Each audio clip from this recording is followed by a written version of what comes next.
Just a week ago, I ranked all the brand new 1.20 features and I had some harsh things to say.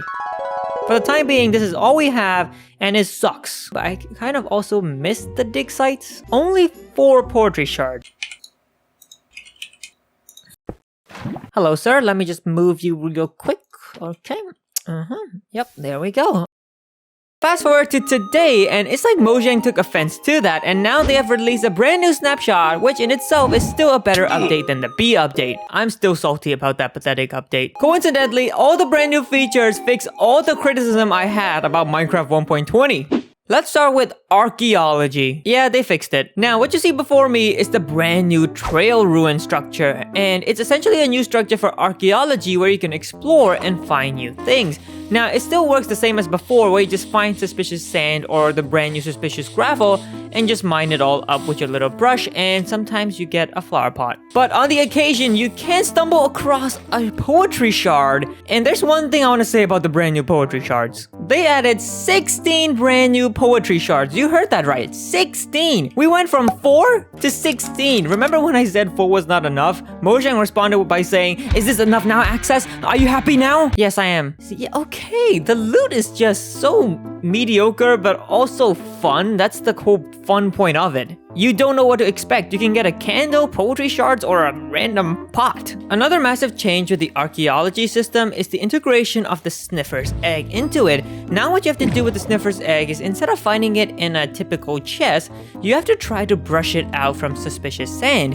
And you can only find the Sniffer's Egg in warm ocean biome structures. Now I don't really know why this is the case. You have to find ocean ruins that are in the warm oceans, so that is with the suspicious sand. There is another variant with gravel instead of suspicious sand, but that's not where you find it. So now that we're here in the warm biome, I guess we just start digging for any suspicious sand we see and we'll get the Sniffer's Egg. It's so hard to find suspicious sand in the dark.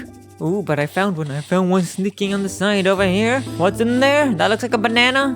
What is that? Oh, that's a piece of wheat. A wooden hoe? No, no, not another one. Another wooden hoe. What are with all these holes?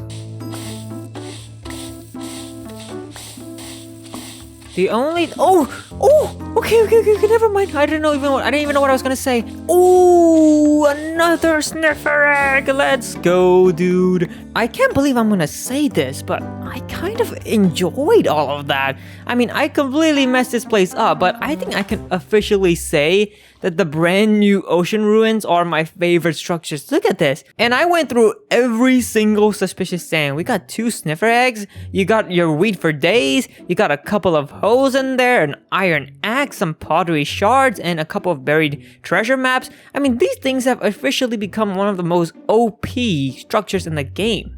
Okay, let's place our Sniffer Eggs down from our adventure. I'm gonna place one on a moss block and one on a normal block. Now that does make a difference.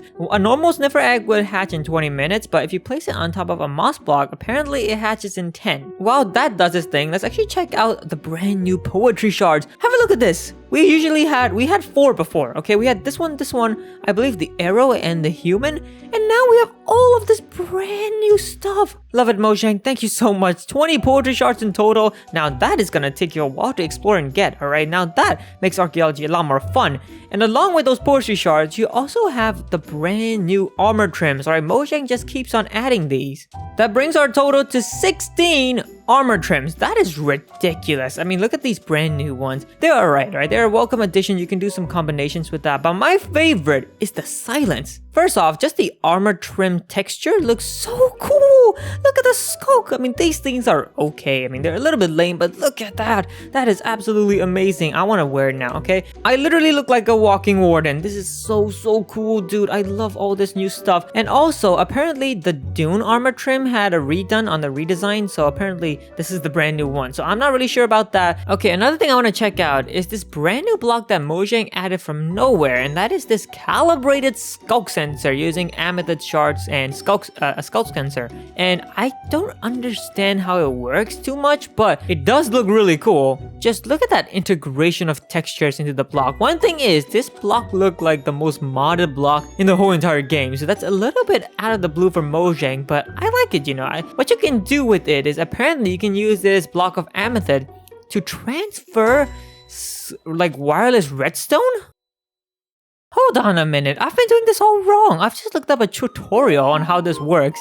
So apparently, you can choose how many redstone signal you want to relay, and you place the redstone into this side of the block, and you light up the redstone. So now, this block will only emit a redstone signal of 3 upon a block breaking. So it does not actually pick up like players walking or any other sound, which a normal Sculk okay, all this redstone stuff is making my brain go crazy, but a normal Sculk sensor would pick up. So okay, how this works is if I place a block or like break it, it will emit a redstone signal of 3 because we've asked it to emit 3 signals. But if we have 4 here, but it does go 4?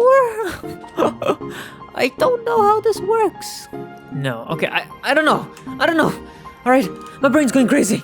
Alright, let's take a break from all of that and move on to something that we can comprehend a little bit easier, and that is to do with the brand new sniffer plant, the pitcher plant. Now we can put one of our holes to use, the one of many that we got from our excavation, and we can actually plant this, the pitcher pod. Oh, look at all this weird texture and model. That looks disgusting, but I kinda love it. That totally looks like poop. Alright, that looks like waste, okay, but I guess it looks cool. But how this plant is gonna turn out is like this. It's a pitcher plant. Now, it looks cool. It kind of looks like the amethyst that we saw back there.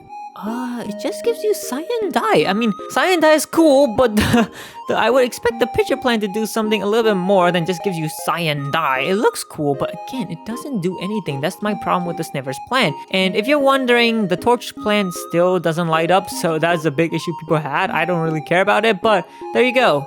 Now, I want everybody to breathe, alright? This new feature only took 10 years to add, but it's finally here!